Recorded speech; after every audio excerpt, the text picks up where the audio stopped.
Alright, good evening everyone. We're getting started. For those of you who don't know me, my name is Joe Gilson. I'm one of the assistant principals here at Eastchester High School. I just wanted to welcome you and thank you for coming tonight. A lot of you are in the beginning or in the middle of the college process, which is of course exciting. Going to see the campuses, academics, sports, all those great things. One of the things that's sometimes not so great is when you start looking at tuition. So our job tonight is to kind of help walk you through that and hopefully be able to answer some of your questions. So we're going to quickly turn it over to Ms. Matane. She's one of the school counselors here at Eastchester High School, and then we'll get started with our presentation. Thank you, Mr. Gilson. Thank you everyone for coming out tonight. Such an important night. We're so happy to see you here. I want to give a warm welcome to Mr. Dan Robinson. A little bit about Dan. He's a financial aid professional with over 30 years of experience in the student aid field. He is currently the campus director of financial aid at Pace University, the Pleasantville campus, and he's been there for the last 18 plus years. Prior to Pace, he worked at Adelphi University and Iona College. We're so happy to have you here tonight, Dan. Thank you. Thank you. Thank you everyone for coming out tonight. There's a lot of information we're going over, and just so you know, I know exactly what you're going through because I have a high school senior at home myself, going through the same process of looking at colleges, Common Apps, essays, recommendations, so I know exactly what you're going through. So tonight we're going to be talking about a lot of different topics. Some of them may seem a little overwhelming. If you have some questions, if you want to ask during the program, you can stop, but if the questions get too much, I'll just wait till the end, get them all in, but go through it as quickly as possible and as detailed as possible. First, we're going to discuss some of the most common terms within the financial aid. What is financial aid? What's the cost of attendance, expected contribution, need, etc. So these are the common terms you expect to hear throughout the process. So first is what is financial aid? Basically, it's money to help pay for your child's college education, or for the students in the room to help pay for your college education. And where does the money come from? What is it made up of? And how do you go about being awarded? So the first term you're going to hear for a lot of schools is their cost of attendance. And the cost of attendance is made up of several components. There's the direct cost, which is what the school is going to bill you for. So that's your tuition, your fees, your room and board. Those four figures are the ones you really want to pay the most attention to. Because again, that's what you're going to be billed for from the school. Also is the books and supplies. Some schools will actually bill you for books and supplies, some schools will not. They'll actually be considered the indirect expenses, which are costs you're going to incur while your child's in school, but you're not charged directly for them. So you have to get your child to and from school either a few times a year, or if they're going to be a community student, every day. And then their personal expenses. They're still going to need, the everyday clothes, etc., that you're going to have to pay for. But again, the tuition fees, room and board is what you're really going to focus on. What schools use to determine financial need is a figure from the free application for federal student aid, the FAFSA, known as the expected family contribution, or EFC. It's a misnamed term. It doesn't matter what the cost of the school is, that expected family contribution stays the same. It's a constant number that's used to determine financial need. So you take that cost of attendance figure, subtract out that EFC, and that's what your financial need is. Some schools also use an index from the CSS profile, which I'll get into in a little while. So here's just an example of how you see the EFC staying constant depending on the cost of the school. The need level goes up, but that EFC figure stays the same. But when you're looking at cost of attendance, as I said, don't look at the overall cost of attendance. Look at tuition fees, room and board, then determine how much true need you have after all aid is awarded. So what type of financial aid is there? There's need-based financial aid and non-need-based financial aid. Need-based is usually in the form of free money, and non-need-based aid could be in the form of loans and work. So four basic types of aid. The ones on the right are the ones that your students really are going to be striving for, and you as a family be striving for. First off, scholarships. Most schools consider students for academic scholarships based on their admissions application, whether the school looks at both test scores or GPA only, but most schools being test optional these days. Some schools will also look at talent, athletic, artistic, musical, whatever it might be. But the initial scholarship that most schools offer are based on the high school academic record. As far as grants go, most schools have grants that are need-based. There are some outside grants that may not be need-based from organizations that you may be applying for through different local community groups, etc. but grants are also free money. So that's why the right side of this pie chart is where you're looking at. As far as the left side, self-help aid, student loans. We've all heard enough about student loans in the news the last couple of weeks, the last month or two, loan debt forgiveness, etc. But student loans can be considered financial aid because they're government funded. So that's why they're considered aid even though it's a loan. And same with work study. If a student participates in the federal work study program on campus, they're being paid primarily from government funds as opposed to funds from the school. And that's why it has to be considered financial aid. Now, where does all this money come from? 5 main sources: the federal government, state government, the colleges themselves, and then private sources, and possibly even your employers.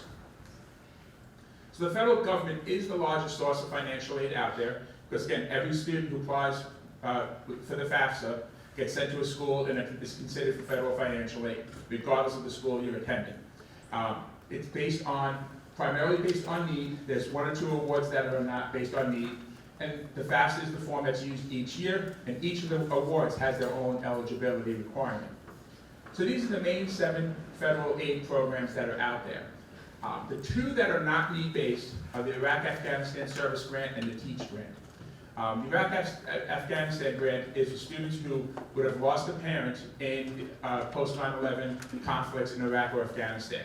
They get the equivalent of a full Pell Grant regardless of that EFC figure. And the TEACH Grant are for students who are going to school to become an educator, an education major, but not all schools participate in this program.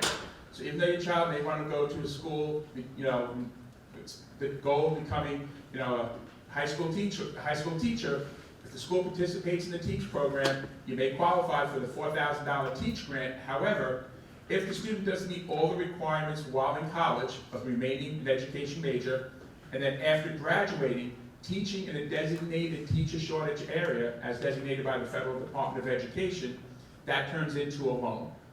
So that's why a lot of schools choose not to participate in that program, because they found that a lot of their students who started getting these awards, before they even got to their sophomore year or junior year, they've changed majors. Now they have additional debt.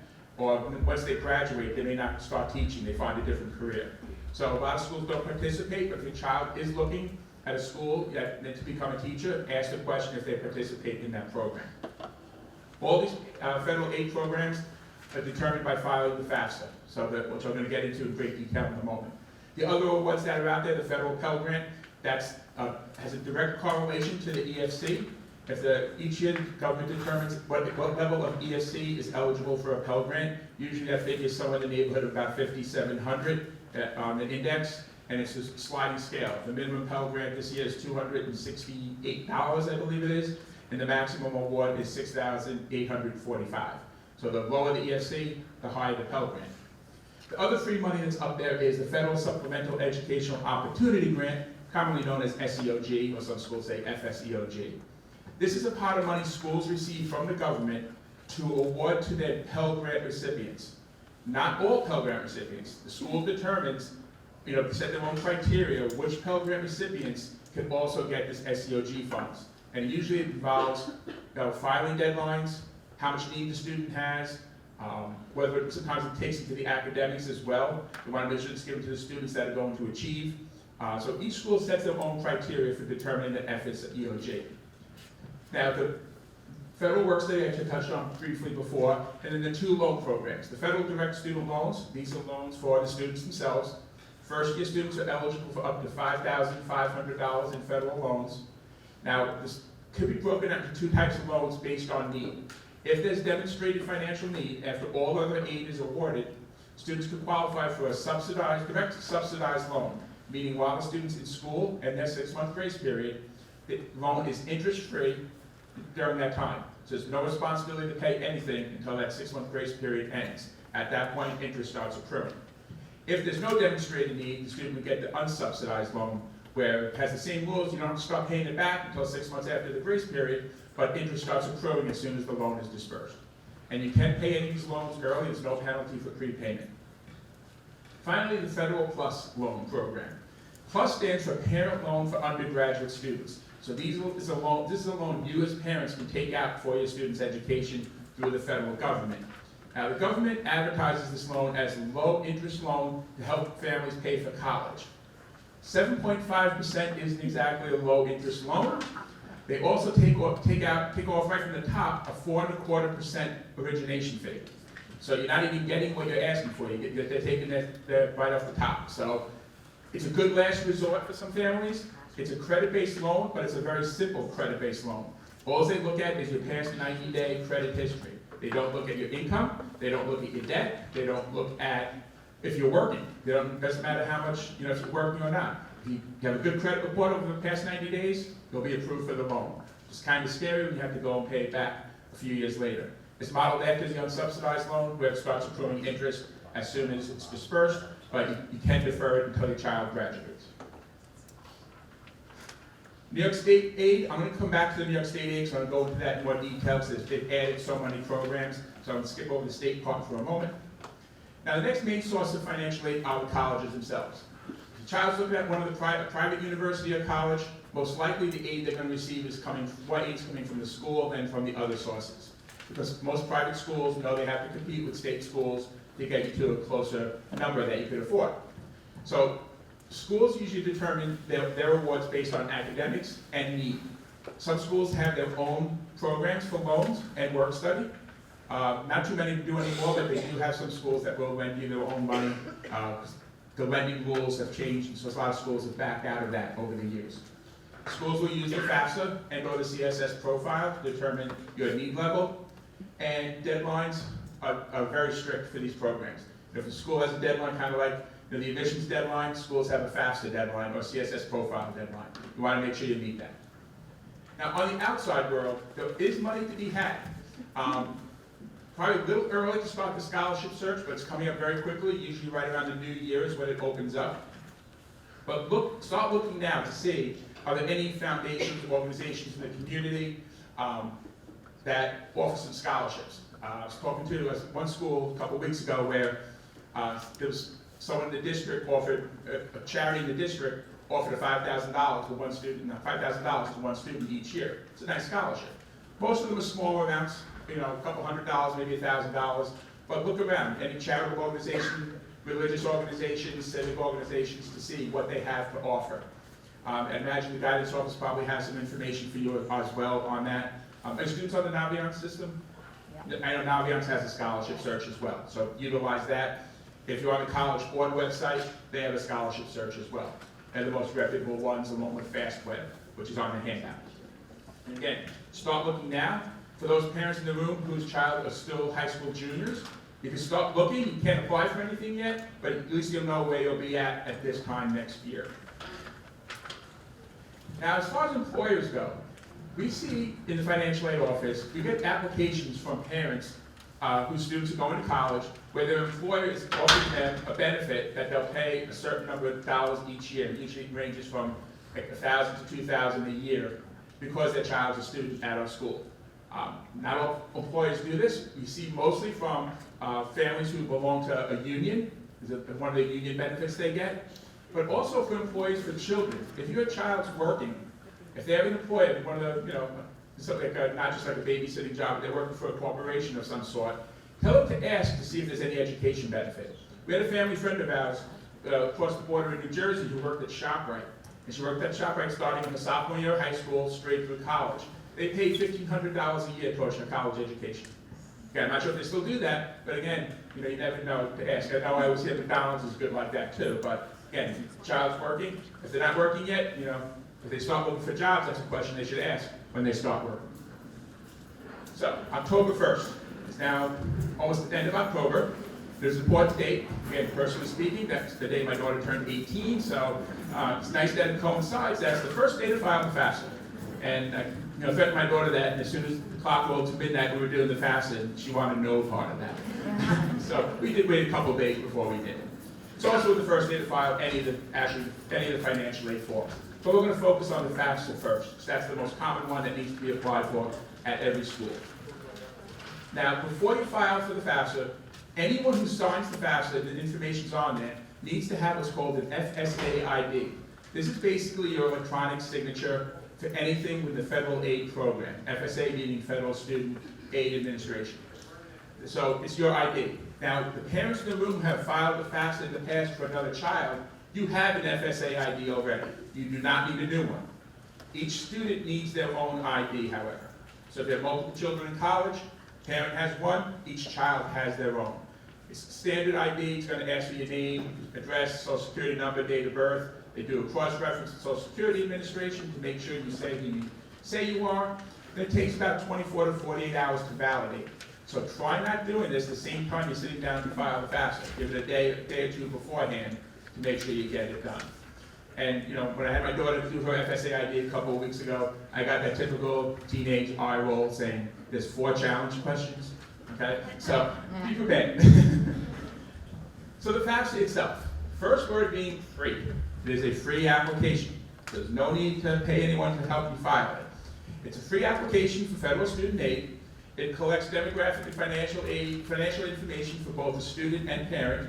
It comes up with that EFC calculation we spoke about before, which is used to determine aid, and it's available both in English and Spanish. Unfortunately, I was at a session earlier this week at a conference, and despite the government promising us additional languages, they have not done so yet. Again, beginning October 1st is when you can file it, but I recommend checking every school your child's looking at to see what their deadline is, to make sure the FAFSA is in by that deadline. I've heard many horror stories over the years from families that missed the deadline by a day or two, and their child lost out on significant financial aid. There you go. So what other information is needed? For the student, you're going to need the student's legal name and social security number. If you're unsure, take out your child's social security card. I know if I file my FAFSA as Dan Robinson, it will reject because my legal name is Daniel. It doesn't understand shortened names. We've heard cases where sometimes you may not even realize, but the social security card, the name can be reversed. And you know, you've gone through your child's life this whole time not realizing it until the FAFSA rejects because there's a name mismatch or a date of birth mismatch. So you want to make sure everything is accurate as it appears on the social security card. If your child has changed their name over the, at any point in time, if it hasn't been changed with the Social Security Administration, you need to put the name as it appears on the Social Security card, not the name, not the chosen name. It also asks about citizenship status. FAFSA can be filed by any U.S. citizen or eligible non-citizen, meaning anyone who has an alien registration number. There are some cases of students who are refugees or asylum that may be also able to file. And it also asks the child's marital status. It asks about the parent's marital status later, but the general information for the student is the child's marital status. And I like to think or hope that most of the children that the parents out here are still unmarried. You never know. I've come across a few over my years. So the detailed information is going to ask for the FAFSA as far as dependency status. Most students come out of high school are dependent upon their parents. It's common sense. The dependency question is up to the age of 24. So they ask if you were born before a certain year. There's 13 questions on dependency status. Most of them are simply no's because is a child attending grad school? Are they a veteran? Are they currently in the military? Things like that. Those are the simple ones. It gets a little tricky. There's one question they actually updated the wording on this year about a child being a legal dependent. Now, all our children are legal dependents of ourselves, but they changed the wording to say, is the child a legal dependent of anyone other than their biological parents? So if the child has court-appointed legal guardianship, they would be considered independent. Other grounds for independence is if the child's at risk of being homeless. So, we have a lot of parents and students come to us and say, I turned 18, I moved out, I'm on my own, I'm independent. Unfortunately, for FAFSA purposes, you're not independent because you're still under the age of 24. Now, if there are some cases where it's a little tricky, you may have to work with the school your child's applying to see if there is dependent or if there's any guardians in the room or foster families. Things get a little tricky on some of those. I spoke about legal guardianship. That is different from custody in New York State. There are two different terminologies. If you have custody of someone, that doesn't mean it's legal guardianship unless it's court-appointed with those terms, legal guardian. Now, the meat and potatoes of the FAFSA is the financial information. So what's needed? It's going to be income tax information from 2021 tax return for both the student and parent if the student filed. It's going to ask some questions, and I'll get into the details of the FAFSA in a moment, but it's going to ask some questions about whether or not you received any federal means-tested benefits such as SNAP or WIC, those type of programs. It just asks if you're a recipient. It doesn't ask the dollar amount. It's also going to ask about your investments and assets.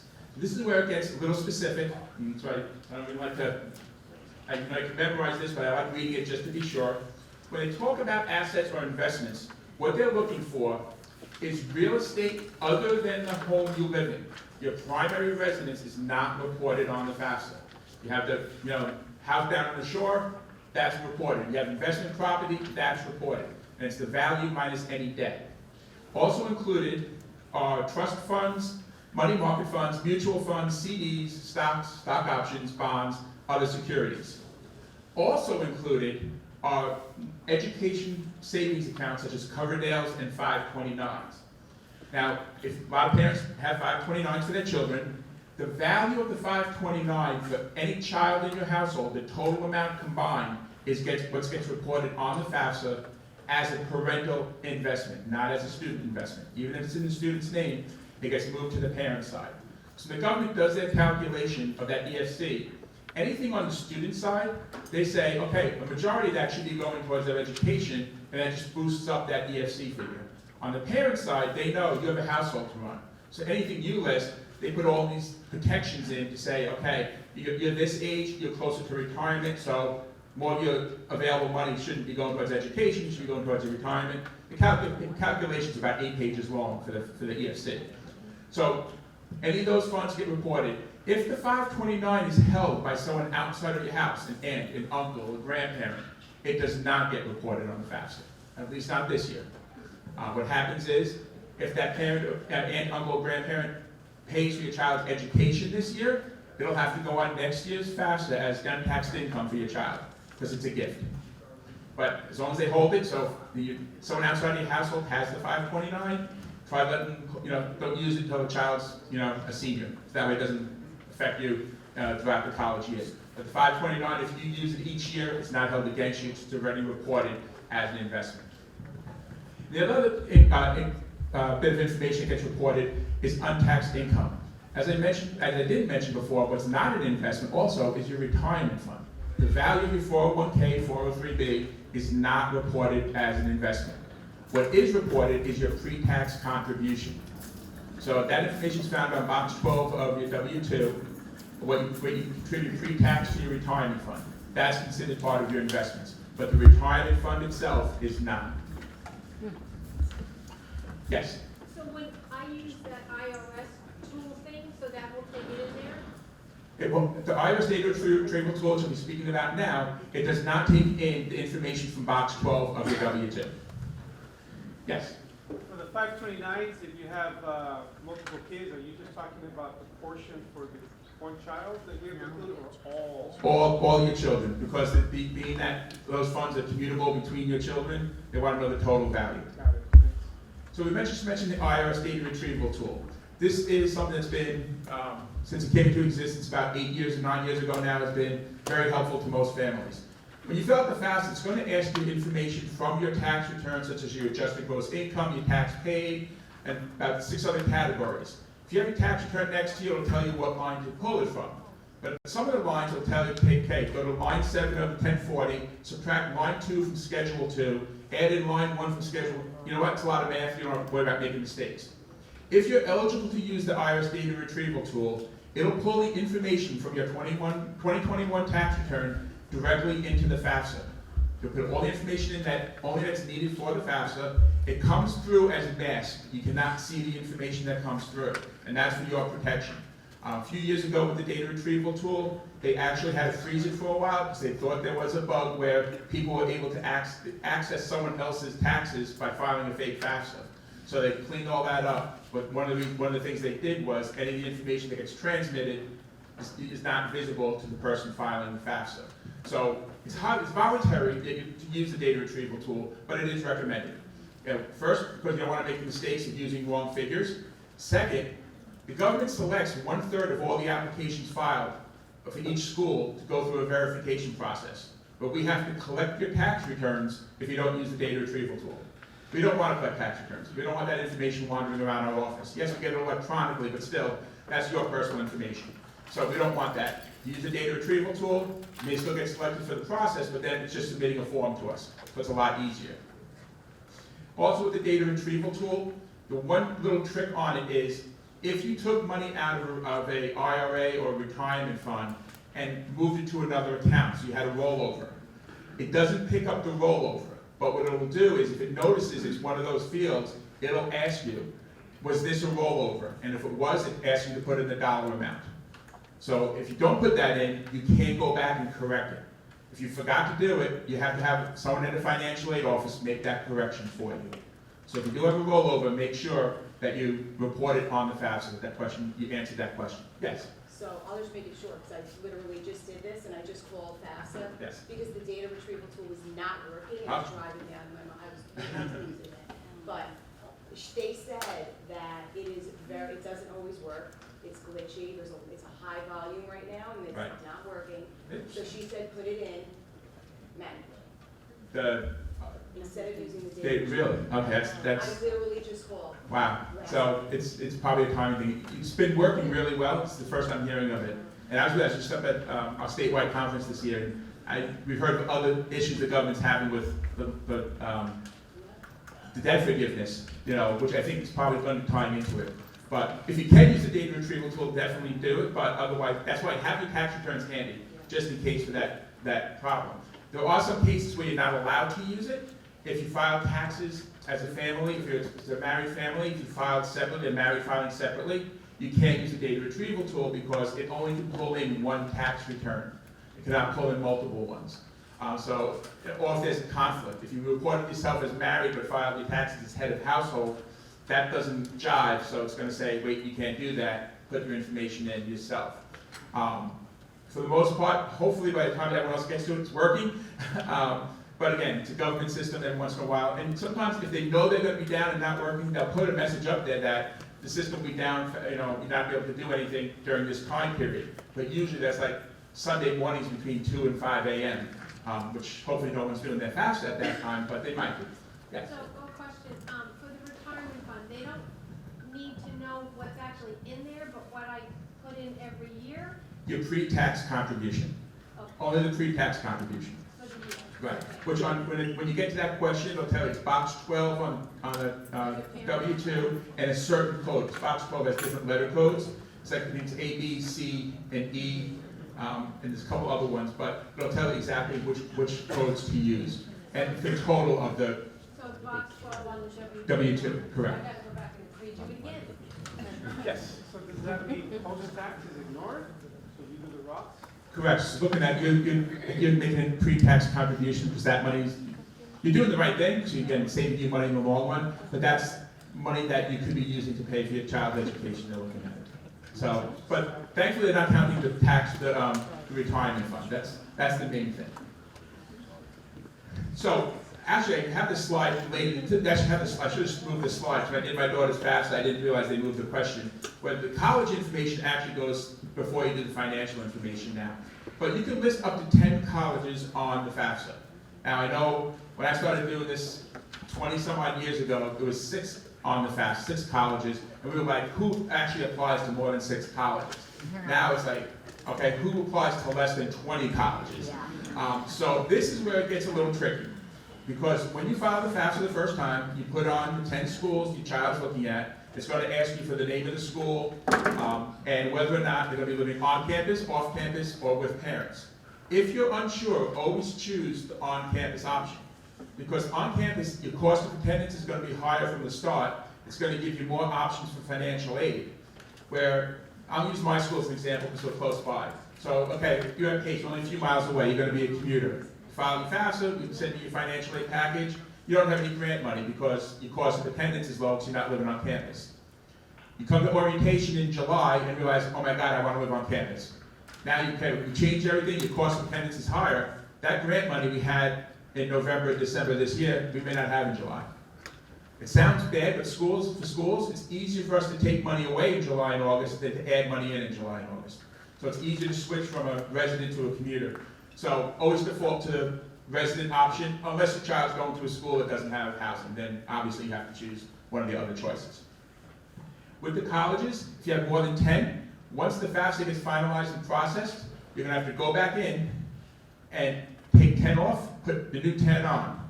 And if it's more than 20, go in and take those 10 off and put the next group on. You got to make sure every school gets the FAFSA though. So after you do it the first time, first go around, You get the processing notice from the federal government. The schools have access to it through the government system. But for peace of mind, I'm the type of person, I'm gonna call that school to say, do you have my child's FAFSA? Because I need to make some updates to it. Before I make the updates, make sure they have it in their system. Some schools may not have it yet. A lot of schools wait through October before they download their first batch, so they may not be able to give you a definitive answer yet, but soon after, November 1st, they should be able to do so. Yes? This may be silly, but if we have twins and they're both graduating at the same time, does it 10 apply for both, or is it 10-10? Each child needs their own FAFSA. Got it. Okay. So, so you can do it multiple times. If both children applying to more than 10 schools, then you're gonna have to do a lot of juggling. But the question could be on when they measure it against me, right? Correct. My financial against their two FAFSAs. Right, so each FAFSA will have their financial information if they file taxes, and your financial information. Got it. Yes. So Get that. question, on the FAFSA, I don't remember seeing it, but during the height of COVID, we were able to take out a hardship loan from your 401k under the CARES Act. Does that have to somehow go on there because that's stuff I'm paying back? It doesn't, some of that information is supposed to carry forward from the tax return if you use a data retrieval tool, and a code indicator gets sent to the schools. Well, so it looks like there may be some information that looks discrepant, but if that code indicates that, we know, okay, this is a COVID-related, was it Yeah, 'cause something, it's- K form, I forget what it is, but then the school may ask for additional information, but at least they'll know that the red flag that's there isn't something that you made a mistake on, is that it's one of those seasonal type of things, for lack of a better word, each year. It's not gonna be, it should be that this year's faster than what you're filing, so last year that'll happen. After that, it should be going away. Those who took the money from retirement funds and over a 3-year period instead of a one-time hit, that's how it's getting reflected on your tax return. So once all the information's in, you're gonna need to sign the FAFSA. When you log into studentaid.gov, the student's gonna log in using their ID. They've already signed their FAFSA technically. That's then when they sign in to start the process, it's already signed. When you get to the signature page, that's where the parent has to sign it. So if it's a 2-parent household, only one parent needs to sign. So either parent can get the FSA ID. I always recommend if it's a 2-parent household, both parents get the ID. It's not going to hurt you. If you ever want to take out that parent loan down the line, use that ID to sign it as well. And an ID is good for 20 years, so it's easier that way. If for some reason you can't sign electronically, you had trouble getting the FSA ID, or it's not linking up, you can print out a signature page. You can still submit the FAFSA to the government. They'll start the processing. They won't finalize it until they get to the signature page, which will be about a 2 to 3 week delay. The electronic process takes 2 to 3 days, if that. If you still want to do the old-fashioned paper FAFSA, which you can do, you go to the studentaid.gov website, you print it out, you can fill the whole thing out by hand. Don't recommend doing it, so you're looking at a good 2-month turnaround time with the government. Because I think less than, I think it said well over 99% of them were filed electronically. So on that form, it had a list of states, and New York was like, I want to say March 1st for the deadline. But you're saying now the colleges have their own. Yes, the March 1st deadline for New York State, that's actually for New York State aid. So for the federal form itself, each school has their own specific deadlines. Yes, and most of the deadlines for schools, the private schools are earlier than the state schools. So state schools don't start that processing until February. Private schools start that processing. I've known some of my daughter's friends have already gotten notices that they've been, their admissions process is complete, they're admitted to schools. Financial aid and student follow. If you do an early action, early decision, most schools want to get the financial aid package out at the same time or very close to it. So that's why the deadlines are very close to the early action, early decision deadlines as well. Yes? I filled out the FAFSA, I haven't submitted it. An important question on there is about if you're unemployed. It's called, are you Dislocated worker, yep, coming up on that one. So I was filling it out, I didn't see that question. I completed the FAFSA, it gave me to review what I did. In the review, I saw the question. I tried to go back and correct and fill it out, Right. and you can't do it. I called numerous times. Finally, someone told me, and then I reset, I did the whole thing over again, and I was really careful about watching for that question. It's like number 80. They're not numbered when you fill them No, out. I'm on that. So I'm looking for it and I couldn't find it. That's when I knew something was wrong. So now they tell me, finally, I got to one person and she said, what they can do, she said, it's a bug in the system, they're trying to fix it, and they don't have a solution.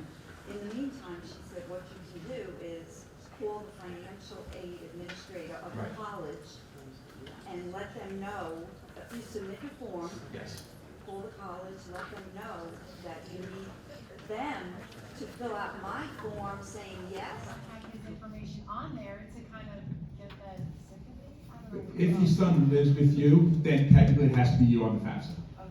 But what I'd recommend, some of those outside scholarships, make sure that he's looking for scholarships for students of disabled veterans. New York State, even though New York State has some scholarships for disabled veterans as well, I'm not sure all the rules on those, if it has to be the parent, the custodial parent, it may be the non-custodial parent as well. So you may want to contact New York State for further information on that. I'll get to the state aid in a moment. Also, if your husband has any veterans benefits left over, it's one thing I did speak of, if there's any veterans in the room and you have your veterans benefits available to you, they may be able to be handed down to your child. So check with the veterans offices, you know, the VA, and then each school has their own veterans offices as well. So if you need to make corrections, including corrections is changing colleges, what you want to do is go back in to the FAFSA. There's two ways of doing it. Go back into the first page and say you want to make a correction to the FAFSA, you could do that. Or something actually I just literally learned this morning at my conference, I kid you not, is if the student goes onto their FSA webpage and logs in, and they go into documents, they click on their FAFSA, there's a section there for corrections. And it's supposedly simpler than going in and doing the FAFSA correction page. So if you go to studentaid.gov, your child logs in, look at their documents, it's out there, they open up their FAFSA, they'll be able to, it's sectioned out, and you just choose the colleges, and you click on that, and then just change the colleges right there. It has to be signed again by both the student and parent. Any corrections has to be signed by both. So special circumstances, we just touched on this briefly before. As you can tell, the FAFSA doesn't explain real life situations. I mean, it's pretty clear cut. It's your income, it's your assets, it's household. It doesn't get into everyday life. So there are certain conditions schools will determine to say, you know what, we can make adjustments based on your behalf, your current situation. I always say start by sending a simple letter to the school without documentation, because each school does things a little differently. So if your child's applying to 10 schools, you want to send them 10 different letters, you don't want to send 10 copies of all your personal information. Send a letter explaining the situation, and the college get back to you to let you know, one, yes, we can pursue this, or no, we can't pursue it. But two, if we are pursuing it, this is what we need. And each school makes their own decision on what they'll pursue. You can send the same exact information to just 2 schools, one will say yes, one will say no, and that's within their right. The only thing that the federal government makes schools do is to consider any special circumstance request. We don't have to act on it, but we have to consider it.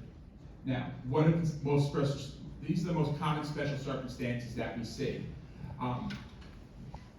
The two of them are combined uncovered medical expenses and dependent care. If you care for anyone, anything not covered by insurance. So if you have, for your children's medical expenses, your own personal medical expenses, or if you have other needs, you have a parent that may be in an assisted living facility that you're paying for, or you have a child in a special needs school that you're paying for, some schools will consider that to do a special circumstance review. Most schools will, in all honesty. I can't say all, but most schools will. If a parent passes away, unfortunately, that's of course that's across the board. There's different circumstances for that school. You have to make adjustments to the FAFSA. School will make the adjustments to the FAFSA accordingly. That's when you may need to send in some tax returns, because we end up doing is backing out the parent's information. Loss of employment. This is the most common one, because you're filing the FAFSA based on your 2021 income. Anytime between now and September, when your child's starting college, your employment can change. If that happens, send a notice to the school explaining your situation. Pretty much all schools will take a look at this and say we should be able to do something, unless the loss of employment is voluntary. If you're retired, some schools will say, okay, you're retired, you have less income, send me the information. Other schools will say, you chose to retire, it'll be reflected in your taxes in subsequent years. So again, that's what's a little different. Involuntary loss of employment, or what FAFSA normally calls, dislocated worker, then all schools, that's one thing the government did say, if the parent is unemployed, you really need to make the adjustments. So if you are unemployed, hopefully it's not the situation that, many others in the room, but send the school the notice and we'll let you know what we need to make those adjustments on the FAFSA. Now, secondary school tuition, obviously your child's in a public school, but you may have another child in a private school, both actually elementary or secondary. Some schools will consider that. They send them a copy of the bill for their tuition. They'll say, we may be able to make adjustments. I worked at 3 different colleges. One of the schools I worked at, one of my prior schools, said, you're choosing to send your child to a private school, we're not gonna take into consideration, because there's a public school you can go to. The other 2 made that consideration. And then finally, if the student for some reason cannot obtain parental information, that's usually when we hear from the guidance office to help us out to get the student through the process. But there are other special circumstances that, if you're going through, send a letter to the school. Again, they'll let you know if they can move forward with it. Oh, the one thing I did leave off was divorce. Divorce isn't that, if you're currently divorced, it shouldn't be an issue. As long as the tax return is filed, matches the filed status on the FAFSA. One of the questions for the parents on the FAFSA is your marital status. If you report as married, but submit, you actually reverse that, hold on. You report yourself as divorced or separated, but your tax returns come in as married filing jointly or married filing separately. That's conflicting information. You're saying one thing here and one thing there. Could it be true? Yes, because these are 2021 taxes. Sometimes that needs to be explained. If the situation is where you can't truly explain it, we may need to make adjustments to either your taxes or your FAFSA. We've seen that in the past. Hopefully I'm not offending anyone in the room that may be tax preparers, but we see a lot of families who file as head of household when the parents are still technically married, which is not a proper filing status. A lot of tax firms may use that to help families get additional refunds, etc. from the government. When it comes to the FAFSA, that sets up the biggest red flag we see. Is parents report themselves as married, and one of the parents filed their taxes as married filing jointly, married filing single, married filing separately or single, the other one files head of household. If you're still married, you can't do that. So hopefully your tax returns are correct. We actually, financial aid offices have to actually tell parents to go back and refile their taxes, do an amended tax return. We don't like doing that. So in divorce situations, if the divorce happens after the fact, between now and while your child's in college, and your taxes are filed as married, school's gonna ask for significant documentation. They're gonna say, okay, do you have divorce proceedings, court documents? Do you have proof of separate residence for both parents, separate W-2s showing different addresses, utility bills, etc. Said hopefully it's not the case, but if it does, just be prepared to submit a lot of paperwork. So I'm going to get to the New York State programs now. So New York State, as New York State residents, I imagine everyone here is a New York State resident. As long as you're a resident for at least 1 year, you'll be eligible to apply for New York State aid. These are the major programs offered to New York State residents. And I'm going to go over, not all of them, I'm going to go over the big 3 or 4. But the state requirements first off. You have to, both the student and parent need to be a resident of New York State for at least 1 year. The student has to attend school within New York State in a matriculated program. And each of the programs has their own eligibility requirements. Now, New York State TAP, Tuition Assistance Program. I received the TAP award when I went to college, however many decades ago, so it's been around a long time. What hasn't changed is the maximum award from TAP. When I started this profession 20 years ago, it was about 20 plus years ago, the maximum award is $4,800. So you can see it's gone up less than $1,000 in the past 20 years. But it's there. This is actually one award that has a magic number tied to it. If your New York State net taxable income is $80,000 a year or below, which is equivalent to about $100,000 federal adjusted gross income, your child would qualify for a TAP award. The minimum award is $500, maximum award is $5,665, and it's a scale. The lower the net taxable income, the higher the TAP award. New York State net taxable income may be on the lower side, but if you have untaxed New York State pensions, it'll be held against you, just so you know. So even though your net taxable income may look low, but if some of your pension funds are non-taxable, they will count that against you. It depends, the amount of the award also depends on the cost of the school and the tuition charge. So if your child is to go to WCC, they get less of a award as if they went to Sarah Lawrence, which is much more expensive. It looks at financial data for student and parent, whether they're dependent or independent. New York State, I said the federal government dependency status till 24, New York State questions it till 35. So, you know, I can't judge. My wife lived at home until she was 35, so I shouldn't joke about that. It also looks at other family members are registered for college as well, whether it doesn't have to be in New York State, whether they're in college, and it's combined taxable income. Now, the big glory program for New York State that came about a couple of years ago was their Excelsior Scholarship. This is for students studying at a SUNY or CUNY school whose parents make less than $125,000 federal adjusted gross income each year. It covers full tuition only, not fees, not room, not meal plans, just tuition. It can be used for an associate's or a bachelor's degree, but there are two big, marks on this. The student must meet educational requirements each year of a 30 credit minimum. So most colleges have 120 credits to graduate, so it's 30 credits per year. New York State requires you to do 30 credits per year. If a child comes in at 28 credits, they keep the award from the year they got it, they don't get it the next year. So you want to be careful of that. A lot of first year students, 15 credits, that's what you're going to need each semester, but first semester, you know what, you're getting acclimated to college, and you don't want to take one less class, and you don't take 13 credits. You need to make sure that you make that up by the end of the academic year, whether it means going into January session, extra classes in spring, or possibly summer, if you want to keep the award in subsequent years. The other big catch to this award is that the same number of years that the student receives the Excelsior Scholarship, they have to live and work in New York State for the same number of years upon graduating. So if you got the award for 3 or 4 years, when you graduate, you get that great job offer in Stamford, Connecticut, and you take that job, you're now paying back those 3 years of your Excelsior Scholarship to New York State. So the goal was to keep the students in New York State in New York State. It also can mean that, okay, they got this nice job in New York that's close in payment, but I want to come back to home to live with mom and dad instead of getting my own apartment, because it's cheaper that way. So they'd be coming back after college. So it's great that you're going to get the free tuition, but there is that back end just to keep in consideration. Now, New York State came up with the Excelsior. They also came up with something for the private schools in New York State, which is called the Enhanced Tuition Award. All the requirements are the same on the front end and back end, and the academic end. The two big differences: one, schools have to opt into participating in this program.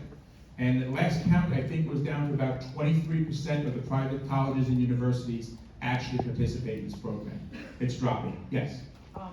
So that is only for tuition, right? Not room and board, right? Correct. And also, is it all SUNY and CUNY schools?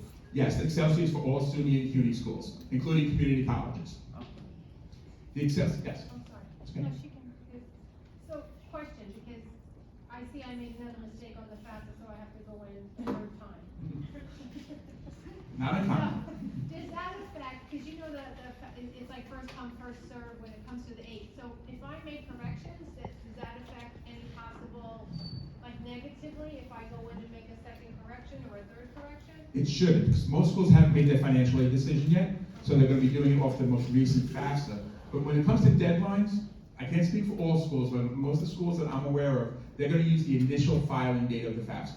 So even though you filed the first one, say on October 2nd, you have to make corrections now, and your last correction is made on November 3rd, they will still honor that October 2nd date. Most schools, I can't say all of them, but most of them will do that. So with the Enhanced Tuition Award, as I was saying, it's all the same requirements, but the two big ones, schools opt in, and the other part is the maximum award is $6,000 in state aid. So if your child's getting a $4,000 TAP award, they're only going to get a $2,000 ETA award. They're not going to get an additional $6,000.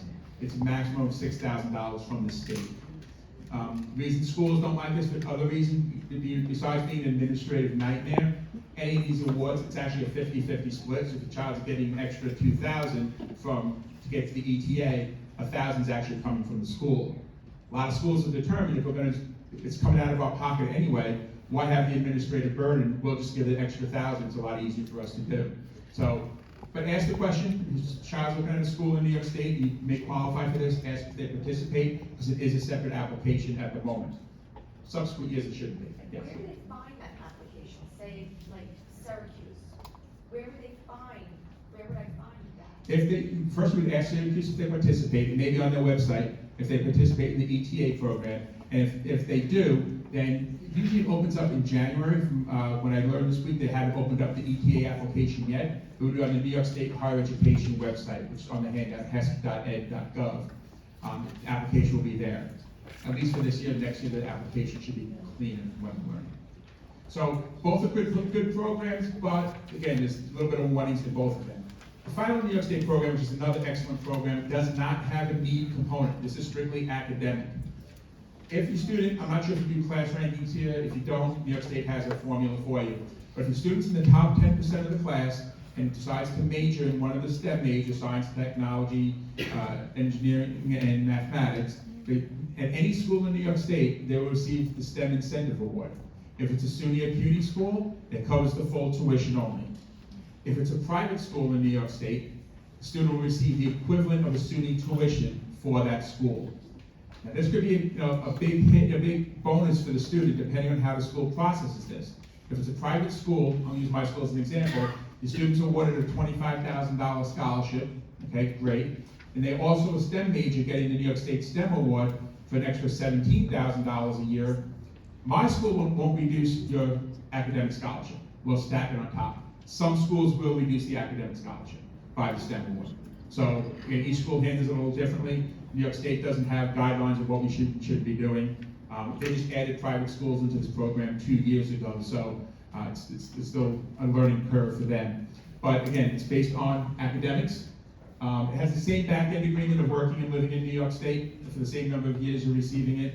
It's a separate application done. Usually in the beginning of the year, it opens up on the New York State website.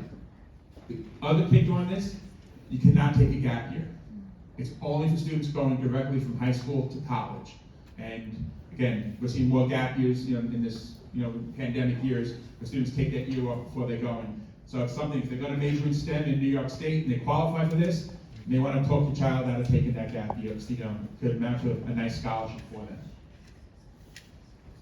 So New York State Aid is a separate application. What happens when you complete the FAFSA, it'll guide you to this page where it links you to the New York State Aid application. But also on this page, before I get to that part, right above it, especially the parent in the room who has twins, there's a question to transfer information from the current FAFSA you're working on to the siblings FAFSA. So this is a pop-up you get at the end. Depending on your browser, when you click on one, this pop-up may go away, it may not. If you have more than one child in college, choose the first one. Have the information from the FAFSA transmitted to the other child. It's a lot easier than, you always go back and do the state application. Show me where you're talking about. Right above the blue line, the top line, read out. Transfer. So, yep. So you see that, you click that one. If you only have the one child, you click on the state application, it'll bring you to New York State Higher Education's website, where you start completing that. In the past, I'd say it's a quick process. Unfortunately, it's not any longer. You need to have your New York State tax returns handy, because they ask a lot more specific questions than they have in past years. So it's going to ask a lot of information will pre-feed from the FAFSA, but it's going to ask a few more questions about your New York State tax return as well. The final form, well, some schools have their own forms also. So forms, I'm speaking of the general forms across, but some schools, when I worked at Iona 20 years ago, they had their own financial form on top of everything else. But some schools will require what's called the CSS profile, which is done through the College Board. And this is usually more the highly selective schools who are spending a lot of their own endowment funds. It asks more detailed information in the FAFSA. It's going to ask some of the same tax information, but it may ask for information if you're separated, divorced. It may ask for questions of the non-custodial parent. When you go to the CSS profile website, it'll list all the schools that the form is needed for. There's 5 different columns. Make sure you look at the right columns. The first 2 is the form is required for domestic students, and the other one's the form is required for international students. And I believe locally in Marist is the one school where the answer is different. They don't require for domestic students, but they require for international. This form costs $25 to file initially, and $16 for each additional one you need to file. So it could add up, especially if your child's applying to a lot of private schools that require it. It's going to add up the cost. So check to see if it's required first off, and then there's a column, third or fourth column in, if you're separated and divorced, it'll tell you whether non-custodial parental information is needed. Again, some schools want it, some schools don't. So it's a little more personalized than the FAFSA. It's going to collect more detailed information about your income. It's going to ask about the value of your home. It's going to ask about the value of your cars. It's also going to ask how much debt you have. So it looks at a more true picture of your everyday finances.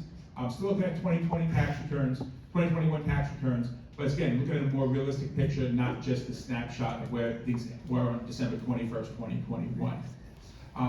There are waivers if your income's below 100,000 through the College Board website. They'll be able to guide you there. But the CSS profile, I've never worked, I must make a caveat, I've never worked at a school that required the profile. So, but the information that I have here is the generic information. Their website is actually very helpful. There's tutorials, like 10-minute videos that get you through the process. I've talked to many families that have filed it before. It takes about the same amount of time as filing the FAFSA, sometimes a little bit longer. I would say give yourselves a minimum of about, for the FAFSA, I'd say an hour, but you probably won't need an hour. For those of you who've done it, hopefully you didn't use the full hour. You can come back to 2. You don't have to do it in one sitting. But make yourself a cup of tea, a cup of coffee, sit down when you know you have time to do it. When you have, as parents, when you have little distractions. I know that never happens, or it's at 2 in the morning on Sunday when the system's down. But try getting it done in one shot. Profile will take you possibly a little bit longer, so you don't have to do them at the same time. You can do them at separate times. But give yourself a little bit of time when you have a little peace and quiet. So now you got all the forms in. Schools have everything. Common App's in. Yes? I just have another question about the Excelsior Sure. program. Can you still apply for like the TAP and the Pell? Can you still get grants and everything on top of that you can use towards the room and board or anything like that? The only thing to be used towards room and board is Pell. Everything else is tuition specific. Okay. And actually for the Excelsior, you're required to file a FAFSA. So it's automatic. Okay. Yes? Will you be speaking on out of the country, any, aid that you can get for colleges outside of our country? For colleges outside of the U.S., each one, some schools, if they're affiliated with a college within the United States, they may accept the FAFSA. They may also accept the profile. But a lot of the international universities may have their own form you're going to need to complete. And if they're looking for you at what your income is, they may ask for your income already converted to whatever country they're in. Same thing as anyone here who has foreign income. If you do have foreign income, when you report it on the FAFSA, you have to convert it yourself.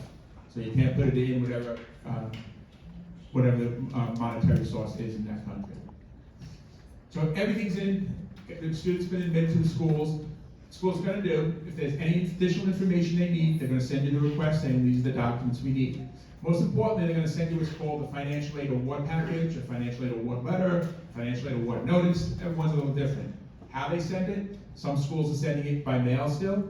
A lot are sending it email notification saying, congratulations, your financial aid award notice is ready. Click here, it'll bring a copy of it up. Some schools have the student log into their school's portal and access it. Portal's a common way of doing it because it's most secure, being it's giving you some financial information. So on that award notice, what it's going to contain, it's going to have all the money your child's scheduled to receive. The academic scholarships, need-based grants, federal money, loans, work study, said everything actually. It may not include talent-based scholarships because, again, schools that have theater programs, you may have to pass an audition to get talent-based scholarships. Those auditions may not happen until January or February. You'd be admitted to the school with a basic financial aid package, but then you pass the audition, there's additional money there. The child's a student athlete. The financial aid package may not be ready by the time coach makes the decision whether or not they're going to give your child athletic aid. Same with artistic talent or music talent. That portfolio may need to be submitted and reviewed, and that usually doesn't happen until a later date. So any of the talent-based awards usually do not appear on the initial application. Now, if your child's a recruited athlete, Division I, there's a good chance you'll know that ahead of time anyway. It'll give you the breakdown of costs. It should break it down like I showed you before, so the direct versus indirect. As I said before, always focus on the direct costs. I'm sure many of you probably got the same mailing that I got from my daughter from college. Your mailbox is full every day with two things right now: political ads and college stuff. Yeah. One goes right in the box. So I got one a couple weeks ago from Boston University. you know. Good thing I was sitting down when I opened it up, so I knew it was expensive. I didn't know how expensive it was. But it was a nice, beautiful book on financial aid. I think that some of the money they're charging is to print that book. But it gave strict details, like November 1 was that deadline for all the forms, you know, and which is crazy. But, you know, it said $80,000 a year is that cost of attendance. But if you look at the tuition fees, room and board, they could add up to a measly $74,000, $75,000. But, you know, make sure you take out those indirect expenses when you're making that final decision. I like to recommend to families, whichever, you know, source you like to do, an Excel spreadsheet, you know, college name, direct expenses in one column, financial aid in the other column, you know, and total it out and do the comparison that way. You know, look at just what you're being charged. Don't worry about the indirect expenses. Yes? I apologize for my ignorance as a mom of a junior, but when you get these financial packages, is that the same as an acceptance at the school, or you still have to apply and get accepted to the school? They're They just are letting you same. know how much it's gonna cost if you should get accepted? They are separate. Most schools will not put out a financial aid award notice until the student is accepted. Okay, So you do the admissions application, the Common App, or whatever school is the application, and then financial aid. You can file the financial aid form before your child's admitted to the school. So, you know, if your child hasn't submitted their application yet, you can still put the FAFSA on. The school will get a copy of the FAFSA electronically. They'll keep it in a suspense file of some sort until there's a match for it. So it's not like it's floating around in the, you know, cyberspace. Yes? So then, is it even worth it to apply for financial aid if you're gonna get probably the absolute minimum? Will it affect your child's chances of acceptance? Most common question I get. My job here is always to say, yes, file for financial aid. That's, you know, what we say to everybody. First I'll explain that part of it. I always say the FAFSA is a free application. Okay, so that's one thing. So all it takes is really is time. Even if you don't think you're going to get anything from the federal government, I know some parents out there might say, you know what, I want my child to take out their student loans just to build a credit history, understand debt management, but eventually I'm going to pay them off anyway. You need to do the FAFSA for that. If you as a parent last minute need to, you know, your child decides in the spring semester, great opportunity, I'm going to go study abroad, I need $4,000 by the end of the week. You know, you may be scrambling for that. You can take your student loan out if your FAFSA is filed. You don't have to worry about filing it. You know, at least the first year, get the FAFSA done. You know, subsequent years, if you don't need it, fine. Some schools will require the FAFSA even if they're not giving you anything but merit aid. Again, I can't speak how it is now, but 20 years ago when I was at Iona, if you got $1 from them in any source of fund, you needed to have a FAFSA on file before they dispersed it. So check with the school to find out if it's required. The CSS profile, again, not all schools require it. Like I said, the BU mailing I got, it said they meet 100% of need as demonstrated between a combination of the FAFSA and the profile. So the only way to find out if you have demonstrated need with them is to file it. Again, that's a fee involved with the profile. But again, schools are expensive. You know, if you have, you know, even if you have significant income, if you have more than, you know, one child, especially if you have more than one in college, that you may be able to qualify for some, you know, need-based aid or a grant or a possible scholarship. Now, I'd love to say all schools are need-blind and they're going to base the admissions decision strictly on your child's academics, but there are schools that will not do that. They want to know that you can afford to send your child to their school. Or vice versa, they want to know that you're going to be someone, we want to make sure we like your child, we want to make sure we're giving them the maximum aid so they can come to our school. So, you know, I've only worked in schools that were truly need-blind, but you didn't have to file any financial aid forms to do the admissions application. But some schools do require that, unfortunately. I don't agree with it. It's my middle soapbox for the night. But talk to the school, find out, you know, if I don't file the CSS profile, will that hurt my child's chances of getting into the school? I would have mentioned names. You know, say, yes, you know, my child's a sophomore, go that route. And they're looking at colleges. Do I have to file financial aid forms to be considered for a merit-based scholarships? Unfortunately, some schools will make you, you know, file the forms first. Yes? Under